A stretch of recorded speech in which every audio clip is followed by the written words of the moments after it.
Hello and welcome to Facebook Live to Thrive on Journey Forward. Today I'm going to talk about community and specifically within community, how you can be a more effective listener for those around you. So hopefully, maybe you've gathered around people that you know that are part of your community and you all are learning the same thing at the same time. Or maybe after you watch this, you realize, oh, this would be really beneficial for my small group or for my mom or for my sister, my friend, my whoever, my brother, my coworkers, where you're all hearing kind of the same principles in the same way to function with one another that can be really healthy. And especially right now, as we're all dealing with this pandemic and the ways that it's affecting us. For some of us, we're distanced from it in the sense that it's not right in our home and nobody in our home has COVID-19. For others, you're in the thick of it all and you're on the front lines in some capacity, whether that's as a checker at a store or you're a delivery person and you're going to houses, you're going to stores, going to houses, going to restaurants, going to houses or apartments, wherever. And you're putting yourself out there, or you're a first responder, you're in the medical field. I mean, there's so many different places where people work that they are in contact with others and not in a shelter in place or stay in place situation, and they can't self-quarantine. And so just understanding that across the board, wherever you happen to be, you're affected in some way by this. And one of the aspects of our own health care, our own emotional, relational, intellectual, spiritual, physical, really, health is being able to connect with others, being able to talk about what our experiences are. And those experiences are very different, but it doesn't minimize the severity of your own experience, right? So whether you're on the front lines in any one of those capacities, because there's a lot, right? It's not just people who are in the medical field, but so many people who are literally on the front lines. It's serving people in some capacity, or you're just in your apartment by yourself. Wherever we are, we're all being affected, and no one single story or experience supersedes another. I know sometimes for people that's hard for them to hear because they'll think, but wait a minute, I am on the front lines and my story is more important than the person who's just cooped up in their apartment all day alone. And I don't buy that and I don't support that. I'm sorry. That could be really harsh. Your experiences for each of you, wherever you're at, all are valid, all have importance, all need to be acknowledged, and not one is worse or better than another, because your experience is your experience. And sometimes that's really hard for people, especially if they're on the end of, this is really tragic for them in that they're exposed to such severe degrees. But one of the pieces about being a good listener is being able to compassionately sit with another without judging that person's experience. I feel a lot of tears and I just want to address them. Not 100% certain where this is coming from, but I think it's the weightiness of everybody's experience, and that acknowledging that wherever you're at and whatever you are experiencing is important, is affecting you, and that needs to be spoken. I think sometimes we minimize our own experience because we say, oh, well, I'm not as bad as this person, or, I'm not in a third world country and I have all the benefits of, roof over my head. We have an income, perhaps even, which is our story in this house because my husband works from home, but so at least we have one income. But we'll minimize our experience, and that brings sadness to me, just because, yeah, it is worse for other people in other places at other times, right? I mean, okay, yeah, but that doesn't change your experience, and that doesn't change that this is hard for you and hard for you in the ways that it's affecting you. So just really wanting to give space to that, again, just to honor that, as I felt a lot of emotion around that. At the same time, really honoring that for some people, this is horrible, horrible. I was reading a post. I feel those tears. I was reading a post this morning on Facebook. A woman that I met when I was in Uganda at a women's retreat about a year ago. She works in Kenya. She and her husband and their son run a ministry in Agando. I'm not going to pronounce it correctly, Kenya. And they live right on the edge of the slums. And they minister to the people who have no running water, who live in a very small 10 by 10 little, that's their home, 10 feet by 10 feet. Probably, I haven't seen them, but I'm imagining dirt floors. There's no electricity. There's no plumbing. They have no infrastructure. And she was posting about a man who had been brought into an empty home and just left there to die.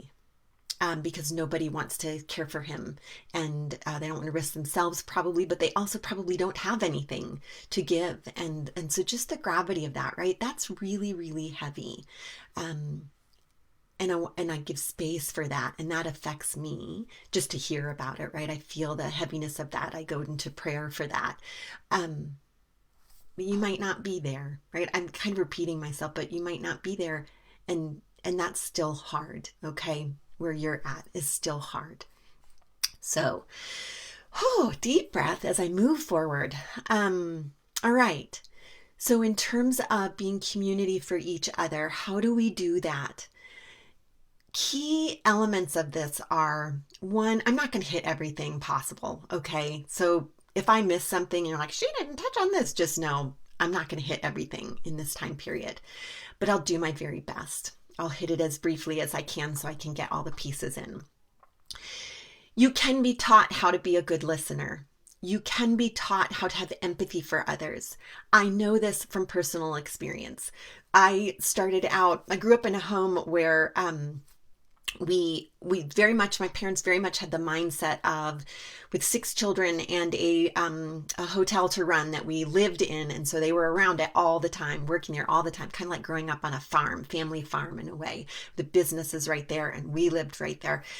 They didn't give us a whole lot of attention. And life was really, unless like your leg is about to fall off and we can see that, we're not taking you to the doctor. If you've got a problem, you're going to figure out how to deal with it and take care of yourself, essentially, was the environment I grew up in. There's a lot of positive aspects to that, don't get me wrong. But one of the negative pieces that I got from it was pull yourself up by your bootstraps, move on, and everybody else around you should be doing the same thing. And if somebody can't, well, they're just less than, okay? Also grew up with a lot of judgmentalism. If you don't do it my way, my way or the highway, my way is the best way. There is no other way.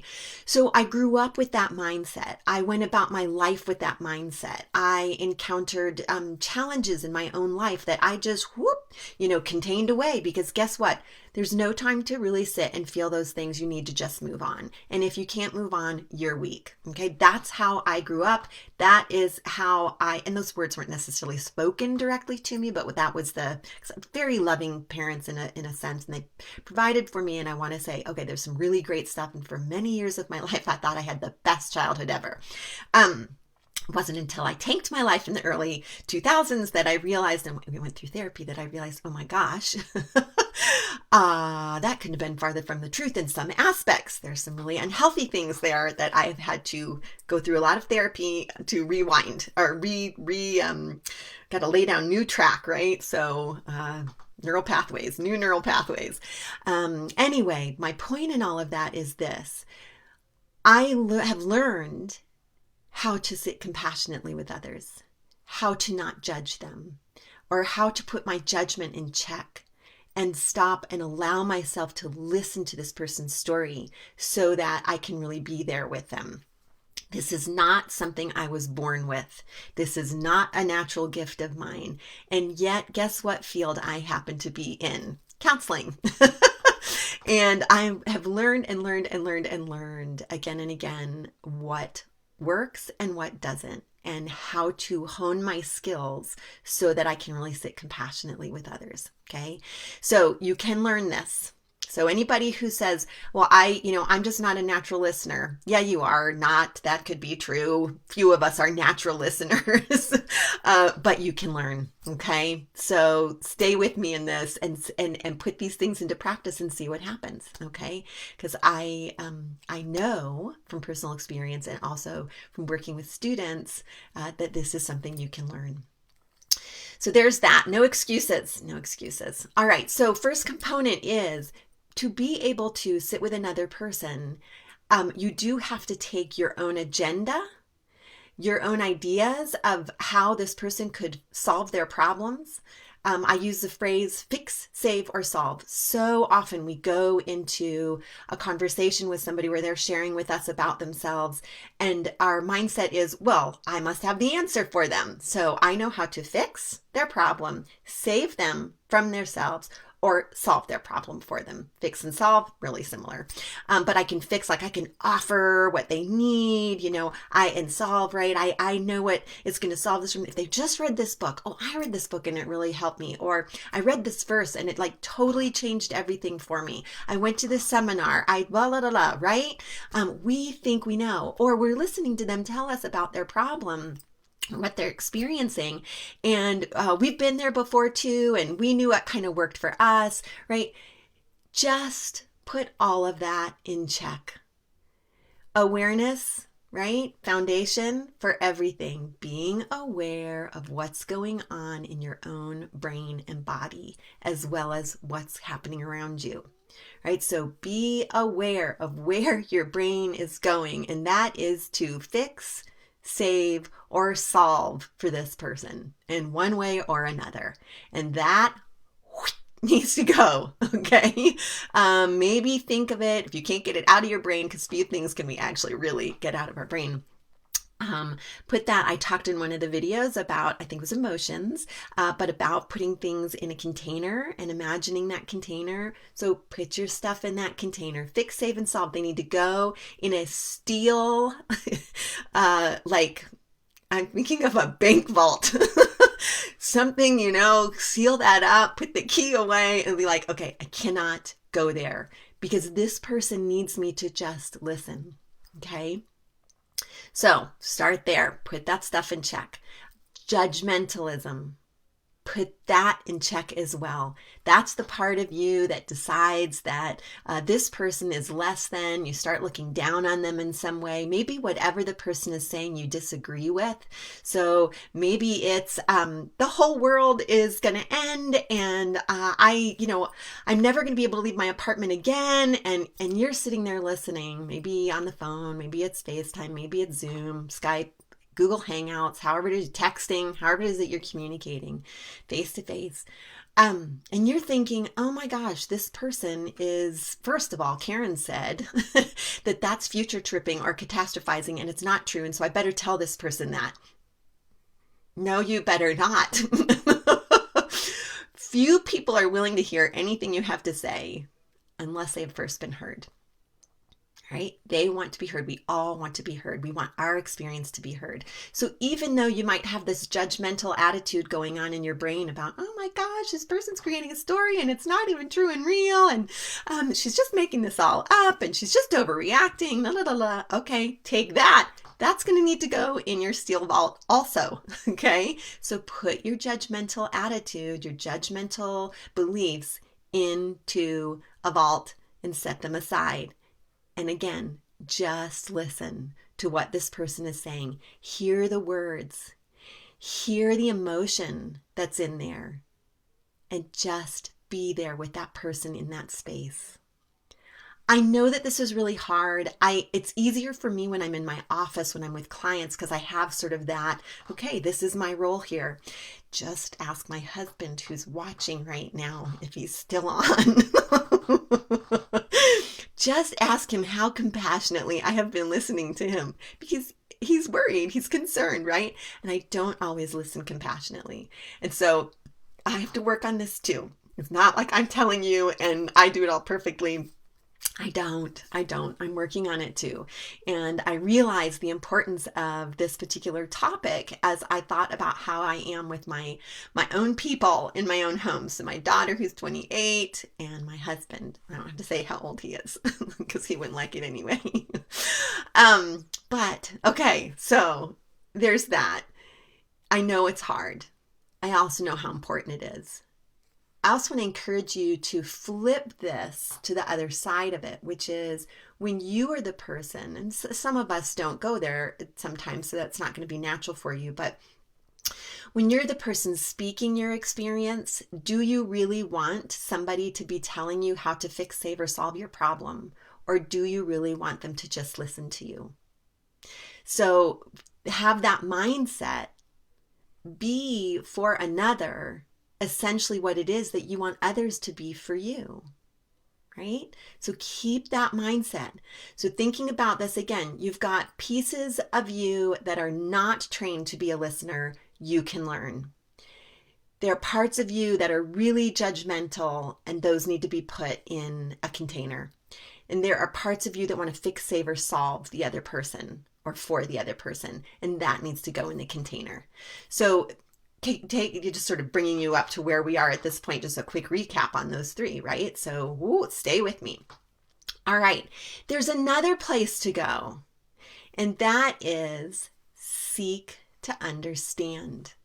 It's really important that when we're listening to somebody else, that we have the mindset not of fix, save, or solve, not of judgmentalism, but of seeking to understand. Seek to understand, where is this person coming from? What is it that's driving what they're saying? Either the emotion that's there, the thoughts that are there. Ask questions. Just inquire. So tell me more about that. All right, so you're really concerned about me going out to the store to buy food. I want to understand this better. Help me understand what this is about for you. Okay? Or I want to understand what it's been like for you to sit in your home all by yourself. And I hear you. You're telling me you're feeling kind of scared about that, or that you're feeling anxious about that, that you really don't like this. Yet help me just in broadening this so that I have a better understanding of what it's like to be you in your apartment alone by yourself. And you give that person space to speak more about what their experience is, rather than shutting them down, telling them that they shouldn't feel that, telling them that, well, this is all going to end soon. Don't worry about it. It's not really that big of a deal. It's a hoax, whatever. Again, that's your story. That's what's going on in your brain. And that's the stuff that needs to be put aside so that you have space for seeking to understand where this other person is coming from. And then a key piece in this is to really acknowledge what the person's experience is. So you have started with listening, which you might not be very good at, but you're working on. You set aside your judgmentalism. You have set aside the desire to, or the words coming out of your mouth, because maybe the desire is still there, to fix, save, or solve, right? You're really listening to this person. You're seeking to understand. Okay, you're asking some questions that help you understand better, or just giving the person space to talk. Sometimes we talk too much. Maybe you jump in with questions when you don't need to, right? So you step back and you're quiet and you're listening. You even allow some pauses where you don't have to fill the empty space. Just see if that person maybe is going to say more. And then maybe if they don't, after a few seconds. So I want to hear more about what this is like for you. Okay? So just modeling what that would be like. Then we move to a place of acknowledging what the person's experience is. And that can sound a couple of different ways. One is to just simply say, hey, I hear you. I hear that this is really, really hard for you right now. And fill in I'm saying really hard for you in a generic sense. Fill that in. I understand that this is for you, and use the words or something similar to what the person said. You don't have to parrot back. People mock that, but there's value to it. But you don't have to parrot back exactly word for word what you heard. Try to use words that are similar to what this person is saying, because that conveys, I heard you. If somebody says to you, I'm feeling panicky inside right now about being all alone, or I'm freaking out because of everything I just saw in the emergency room, and you come back with, yeah, I hear that you're kind of confused about that. Well, that does not send a message to that person that you heard what he or she was saying. That confused, they didn't say anything about being confused. They were very, very clear. I'm feeling panic, or I'm feeling really scared, right? So use words that are similar or identical to what you heard the person say. So you're feeling a lot of panic about this right now. I hear that. So you're just, in stating that, I hear you, or I understand that you are feeling a lot of panic right now about everything that you're experiencing or seeing. What you've done in that space with that simple sentence is conveyed to this person, I have heard you, and I'm honoring what you're saying. Like, there's space for you to feel that. I am not going to tell you you can't feel that. So that would be invalidating or not acknowledging what the person's experience is if you were to say, you really shouldn't feel that panic. It's not that bad. Or, well, it doesn't really matter in the big scheme of things. Put that into perspective, because there are people dying in third world countries all alone because nobody will touch them with a 10-foot pole. That would completely invalidate another person's experience. Is it true that other things that are happening that might be worse? Yeah, it could be. You could be the worst. But that doesn't matter. It doesn't matter. For that person who's listening, who needs to be listened to in that moment, it doesn't matter what's happening globally. It matters that this person gets heard in this space where he or she is at right now, and that you vocalize, I hear you, and that sounds really awful to me. Some sort of, I hear you, I understand. I did just add, and that sounds really awful to me. That might not be something you would say if it's not genuine. Okay, so if you don't get it at all, why this person feels what he or she feels, you cannot relate or connect at all, it's okay. You don't have to connect. You don't have to agree. Acknowledging another person's experience, their emotions, their thoughts, is not agreement. And a lot of us get hung up on that one, because we believe that if we say to somebody, oh my gosh, I hear what you're saying. I hear that you are feeling panic about being in your apartment all alone right now. That we are acknowledging, or we're agreeing with them, that being in their apartment is enough for somebody to be panicking. You might not agree with that. You might have that mindset, well, you're not alone in a hut in Africa, so I don't agree that your situation is one in which panic would make sense. We get caught up there because that's really hard for us to just go, oh, I don't agree with you, but I hear what you're saying. By the way, don't say that statement, I don't agree with you, but I hear what you're saying. Keep that to yourself. Just acknowledge where the person's at. Acknowledgement, validation are not the same as agreement. You do not have to agree with a person to acknowledge his or her experience. Okay? That's going to be a hard one for a lot of people. It has been a hard one for me at times. I know it is a hard one for people around me. So we all get challenged there. Believe me when I say this to you, there's a lot of support in what I'm saying. That acknowledgement, validation, that's not synonymous with agreement. Okay? and do not follow your acknowledgement or your validation of another person's experience with, but I don't agree with you. Okay. Because you will just throw away all the work you just did in sitting with that person compassionately, in checking your judgmentalism, checking your desire to fix, save, and solve, putting on the mindset of, I really want to understand this person and I'm going to validate what this person is saying. As soon as you say, but I don't agree, or but you shouldn't be there, or but that doesn't make sense to me, as soon as you say that, you will throw away all the good you just did. Okay. So that's another thing that needs to go in that steel vault. You got to put that stuff in check to really sit there compassionately and listen to another person. All right. This can go both ways. Ideally, it does, right? So you also would like to be listened to. Deep down inside, I have a few people that tell me they do not need to be validated or do not need to have their experience acknowledged. And I just don't necessarily agree. I think that all of us need to be heard, right? That's what this is all about, is being heard. So ask for that. It's important for us to ask for what we want or what we need in this realm of being heard. So speak it. Do not assume that your listener is going to understand that you just want to be heard. It's as simple as this. Hey, I got to talk about what's going on for me right now. And what I need from you is for you to just listen to me. I don't want to hear anything about how what I'm feeling is irrational, or that it could be worse, or if I just would read this book or pray or read this verse, then I would feel better. I really just need you to just listen to me, and I need what I'm saying to be heard and acknowledged.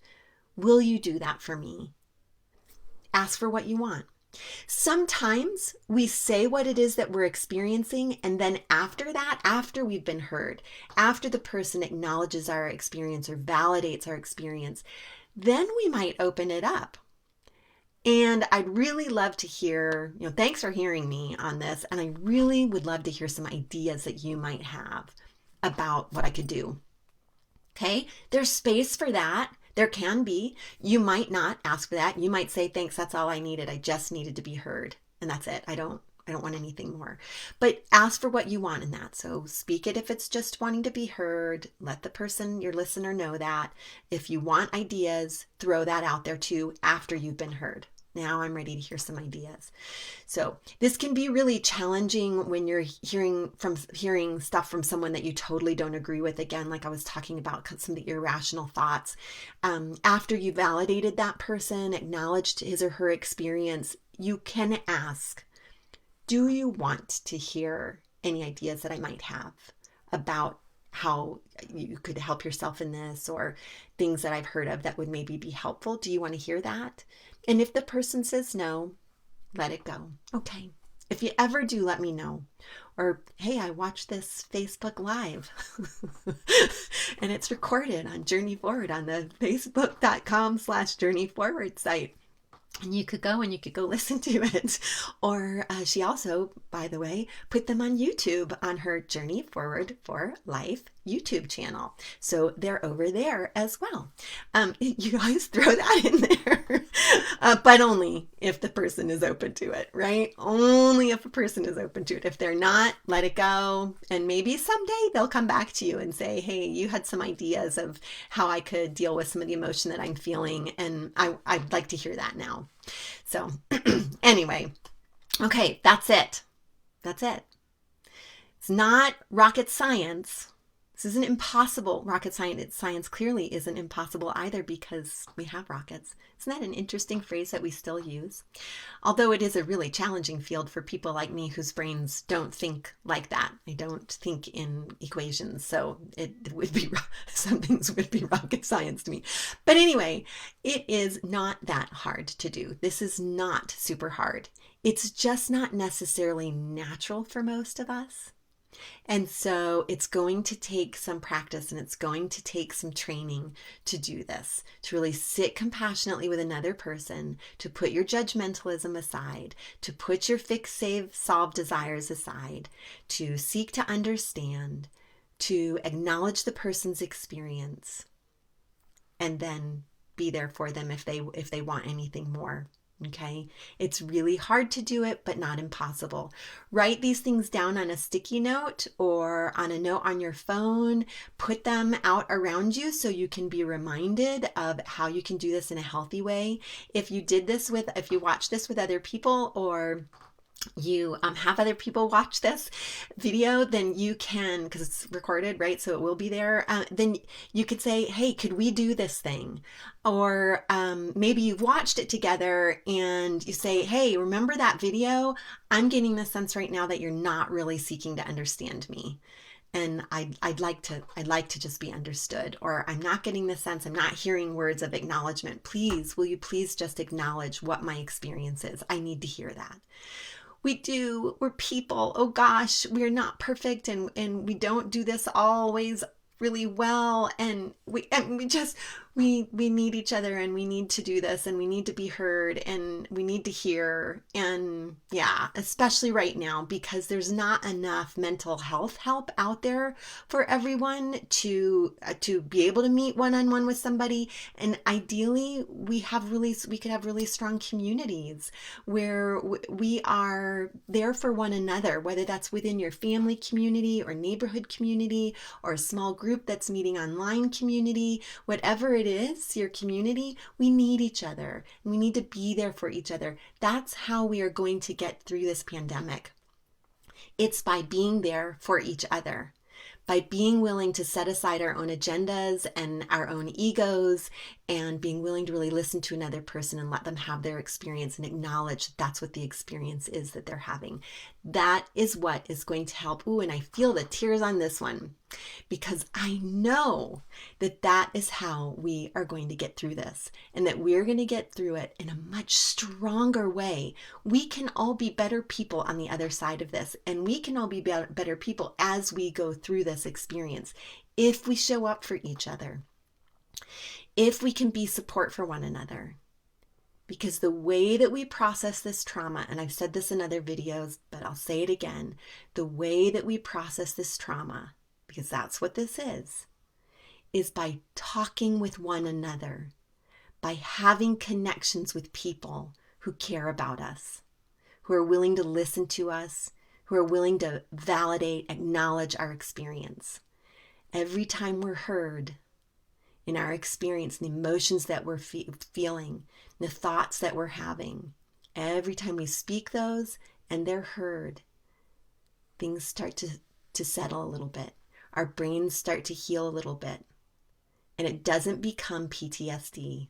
It doesn't become a trauma that we have to relive again and again and again and again and again down the road. If we're processing as we're going through it in a healing environment with people who care, I'm just being a broken record because this is so critical, we will all be healthier and stronger, and we will heal through this pandemic. Okay? So you be that. What is it? I've forgotten that phrase. Be the change you wish to see. Be the change. Be the person who starts this in your community and helps others learn how to do it too. So you all can be stronger as you go through this, and you can be held as you go through this. Research supports that those who are going through a trauma are able to do that with other people in their community that they know, primarily, but it could be somebody they don't know, but ideally in your community. Those people have a way less chance of dealing with PTSD down the road. Okay? So be the change you wish to see. I'm so excited that some of you are watching this, because honestly, I did say in one of my videos that I don't really care if anybody watches this. And I realized after that, I do. So I have an ego, right? I'll confess that. I have an ego. And is definitely a part of me that says, if nobody's going to watch this, then why am I bothering? And then I was reminded, and this brings some tears, then I was reminded in a prayer time that, I am doing this because I feel a lot of emotion around that. I'm putting these videos out there because I really believe that I have a lot of wisdom and knowledge, understanding that I've gained over the years, not because I'm somebody special, but because I went to graduate school, because I've ingested a lot of information on how we can be healthier relationally, emotionally, physically, spiritually, intellectually, right? Like, I know this stuff, and I'm not going to keep it to myself. Right now, especially, I'm meeting with very few clients online. I mean, and I'm not meeting with anybody in person. So what? I'm going to bury this? No. I want to put it out there. But sometimes my ego gets in the way, and sometimes I'll look and go, "Oh, not very many people watched my video. I had 2 watches for this one." While there's a part of me that obviously that matters to, that part, I really want to get rid of that part. I really want to put that part in check because I don't like that part of me. I know I've got to embrace all of who I am, but I do not like that sort of ego driven, I want people to see this part, because it's not my heartbeat. 1% of me believes that, and at times that 1% seems to be a little bit loud. But the majority of the time, my heartbeat really is, I just want to put this stuff out there so that if anybody can benefit from it, if it can make this experience for you better, then yay. But ultimately, I also know I'm just laying this down as an offering. It's really an offering to God, right? He calls us to do our very best as if we are doing it for Him. And so, actually, while I do these videos, it kind of is for Him, because I can't see any of you, and I don't even know anybody's out there. So anyway, that was just a tangent. Sorry. But just wanting you to know my heartbeat in all of this, and that my hope is just for people to be stronger and healthier. And if anything I have is beneficial to you, then so be it. That's awesome. That's why I'm doing it. But yeah, got to put that ego part in check because I don't like it. And I think sometimes for me, if I can confess that aloud, if I can just say, hey, sometimes that's me, that helps. I find that being really honest about my experience with others is where I then am able to get that part out from sort of dark inside my brain and brewing and stewing and out my mouth, and then healing kind of happens when I speak stuff. I have a whole history. This is a complete tangent. I have a whole history of hiding. I talked in the beginning of this video about the environment I grew up in. While it had some really wonderful, beautiful aspects to it, there are some darker parts to it. And part of that is I learned, I believed that I needed to be perfect in order to be loved and accepted. And so I hid away my darker parts. I'm sure they were evident, but I thought I was hiding them away. I learned how to hide. I learned how to lie. I learned how to deceive and get you to believe that I'm a really great person, and that then you would want to be with me, and then you would really like me. And that is what set me up for totally tanking my life in the early 2000s. And in my process of healing, I came to understand what that was all about. From it, what I've learned is when there is something that I am keeping hidden inside, if I keep it hidden inside, it will only grow, and it will only get darker, and it will only get worse. But as soon as I share with others that, and I bring that icky stuff out into the light, that is where that thing doesn't have that power anymore. And it's not hidden. It's out there. You know this, right? So, well, anyway, just another aspect of that part that how I grew up and how that connects to kind of what I'm doing today and why I do it, and that I encourage others to do it too, because I know that it is really healing and puts us on a trajectory toward just a more productive, healthier life. And that's why we're here to bring our very best to this planet, whether you believe in God or whatever it is, whoever it is that you believe in. I believe we were put here to bring our very best to this planet, to serve one another, and to bring love, joy, peace, patience, kindness, goodness, gentleness, faithfulness, and self-control onto this planet, and to share that with others. And so, I just want to encourage you in your walk to, just in life, to be the healthiest that you can be in this time period. And we really need that. This world really needs it. tears again now, probably more than ever, at least in my history. And hopefully through this, we all are stronger so that when this is all over, this is a much better planet and where we are truly loving one another from really good, healthy, solid places inside. Not perfect, because none of us are going to be perfect, but from a healthier place. All right, I've rambled. Yeah, my heart is for all of you. I am grateful if any of this is helpful for you. And yeah, that's it. Thank you. And now to find how I stop this. There it is.